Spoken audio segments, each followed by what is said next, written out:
Golfer Tiger Woods suffered a horrific car accident last year, which seriously damaged his right leg and gave him one of the most unfortunate limps. He's been unable to play for a long time, until a while ago when he announced that he'd make an appearance at the British Open. So how does one of golf's most elite plan on getting back his form? Keep watching this video to find out. First things first, let's talk about Woods' practice sessions. Woods has been pretty active in the heart of St. Andrews in Scotland, and he's been having several late-night practice sessions where he tries to retrieve the glory of his golf skills. He would then return the very next morning with just as much ambition and excitement and face several opponents. One such morning, the 46-year-old surprised everyone when he decided to do something he hasn't done the entire year round. He played 18 holes at the same time. Though he was visibly limping after walking the entire course the previous night, that didn't stop Woods from going up against Justin Thomas. And like his public golf usually is, he was just solid off the tee and had a lot of distance to his shots. Judging from that day alone, Woods' iron play has gotten pretty inconsistent even though he did hit many great ones. Because the old course has 7 greens that are shared among 2 holes, Woods and Thomas could get in some work on 2 holes at once as they played the outward 9.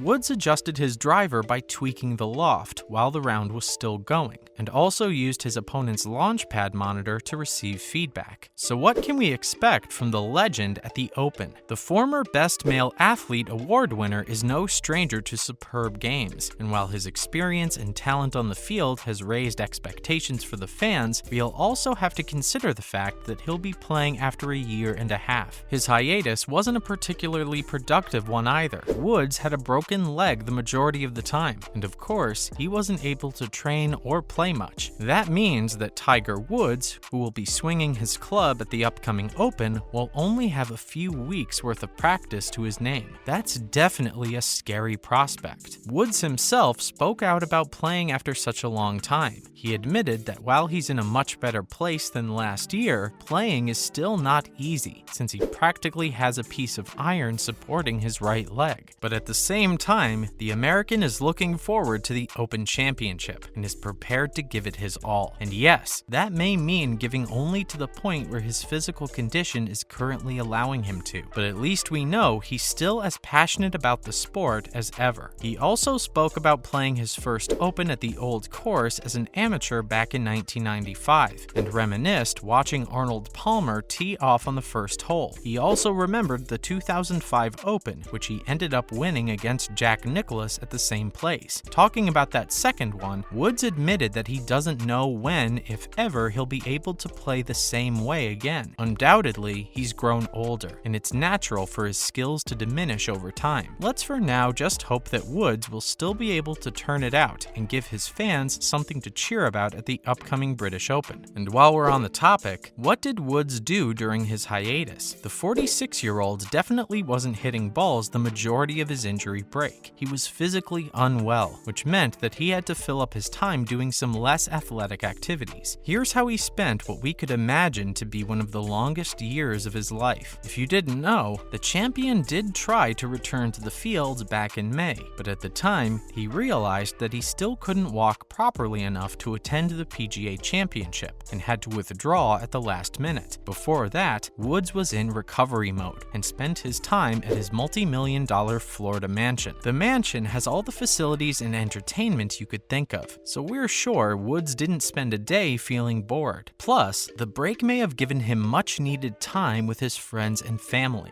Golfers can have pretty busy schedules, even if they attend only a handful of tournaments a year. That's because they have to constantly practice and stay in shape, so that they're able to perform their best when the time finally comes. But when Woods didn't have to do that, we're sure he gave that time to his loved ones. In a way, this break may indeed have been good for both his mental and physical health, and he took the time to heal completely. In other British Open news, so what are the predictions for the British Open? Like every other golf tournament, the British Open also has experts favoring one player over the others when it comes to winning odds. There's all sorts of betting going on too, and we've gathered all the favorites and odds for you in this video. video. We should firstly shortlist the players who will be entering the event in good form. If you look at just the British Open's history, we can see that the winners of the past 15 years have had great years overall. Also, the winners in the past 5 seasons had runner-up positions in their respective previous seasons. So one thing's for sure, the players who did well in previous seasons, even if they didn't end up winning, have a higher chance of winning this time around. So the players who've played well in previous seasons are what we're looking for. Considering all that, the first pick is none other than Xander Schauffele. The player has been quick to ascend to number 1 in the world position by winning the Masters. In the previous 6 seasons that have led up to the British Open, the American has been victorious in 2. That makes it very likely for him to take the green jacket home this time. Next up is Jordan Spieth, who took home the 2017 British Open. He also won the 2015 Masters and took a win at Kapalua in 2016. Not to mention how he has a win this very year too, when he won at the Heritage back in April. He was also doing great at the recent Scottish Open. This repeats the pattern of British Open winners doing great at golf the week before the event. And the last one is Will Zalatois. The 25-year-old had an amazing US Open just a while ago. He was actually the runner-up and lost to Matthew Fitzpatrick thanks to the Brit's amazing last-minute shot. In his previous 10 tournaments, he's had 6 top 10s, and the fact that he hasn't played the British Open more than once before surely won't stop him from hitting big this time around. Next up, LIV chief Norman has been banned from attending the British Open. Greg Norman, who's heading the rival golf tour LIV, has not been invited to the upcoming 150th British Open. This is the latest sign in the split between the sport and the players, and fans have been hit yet again with the realization that golf may soon change drastically. It's especially shocking since the 67-year-old has been an Open winner himself, and won back in 1986 as well as 1993. So for him to not even get an invite shows that this rift is a serious deal, and the actions that PGA Tours have been threatening against other players may very well be taken. The Royal and Ancient that runs the British Open announced recently that Norman has no place at this year's event. PGA may soon follow with its own set of actions against those who've abandoned the championship for whatever reasons. Regarding the decision, Norman said that he was definitely disappointed by the lack of professionalism. However, he has no option but to move on and look forward to his own tournament. And finally, here are the early starters of the tournament. Only a little time is left before the British Open formally kicks off. So who are the golfers who are starting the event off? Phil Mickelson and Bryson DeChambeau are amongst the early starters this year. They're both American, and it seems that this task has been handed to the Americans this time around. The 6-time major champion Mickelson will be teeing off 2 groups ahead of DeChambeau. It will surely be a thrilling ride, and the fans simply can't wait. The pairs that have been made are super exciting too. For example, Colin Morikawa will go up against world number 2 Rory McIlroy. The golfers are also doing several appearances with the press and talking about their own expectations from themselves and from the tournament as a whole. They're surely painting an exciting picture. That was it for today's video. What are your predictions for the upcoming British Open? Let us know in the comments below, and make sure to give this video a thumbs up and subscribe to our channel. We'll see you in the next one.